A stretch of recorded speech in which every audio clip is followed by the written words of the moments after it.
have Gardener Pat, who is going to talk about water quality for houseplants. Gardener Pat. Thank you. Hello. I was just thinking about all the plants I have sitting next to vents in my house, which is all of them. So I'm going to have to address that. um, so water for plants is obviously one of the key needs of any plant, but indoors especially, as they're completely dependent on you to provide this. And honestly, before looking at this, I hadn't realized there were that many options. Most people would be using tap water.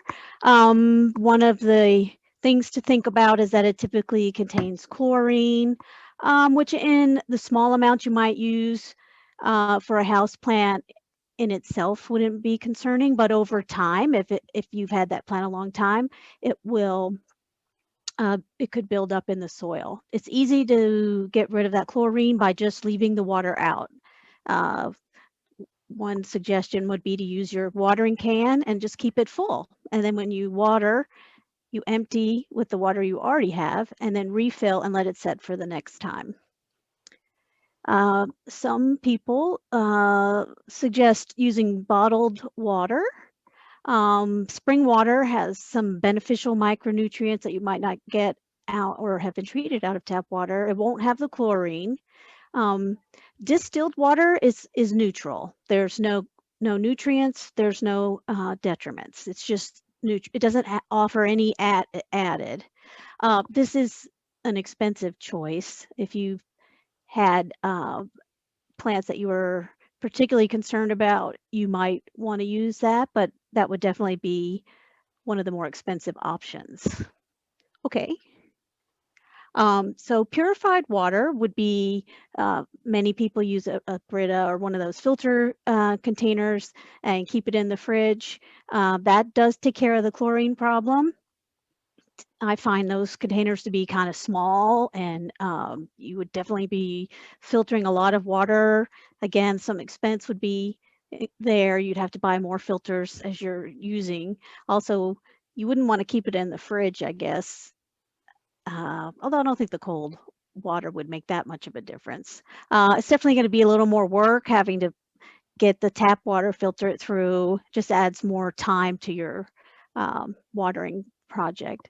Obviously, rainwater is it's the best choice. It's natural, it's clean, it's free, it's easy to use. All you'd really need to do is design a collection system that you can gather the water and bring it inside. So there is some tasks there. It's definitely more work than getting it out of your tap, but it's collecting is free, and your plants will definitely find that to be the best water. Okay, next one. Now there's two other kinds of water. Many people, like in this area, the water is very hard, and they'll have a softener. Or if you're in West Virginia and you're getting out, or if you're on well water or someplace like that, you might have a water softener.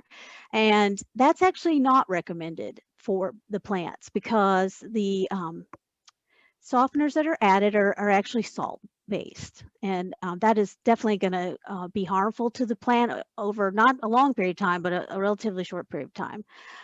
It's going to cause the plants to almost do reverse osmosis. You know, they're going to think they don't need any more water, and they're not going to thrive at all. So you would need to treat that or get a different water source if your household is on a water softener. And then lastly, I thought my favorite recommendation was aquarium water. It's loaded with nutrients. It's going to be purified of the chlorine. Your plants are going to love that. The caveat is obviously that would not be a saltwater aquarium for those of you that might have that.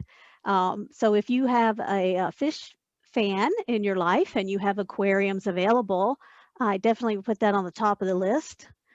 I think one thing to keep in mind is you can alternate if you use tap water most of the time, but you're getting some nice rains, collect some tap water. I mean, collect some rainwater and mix it in. Give the plants a little bit of a change up.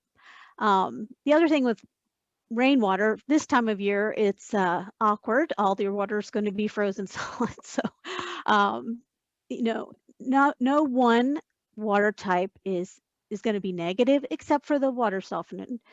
And but there's definitely more options for watering your house plants, and they will thank you for thinking of them.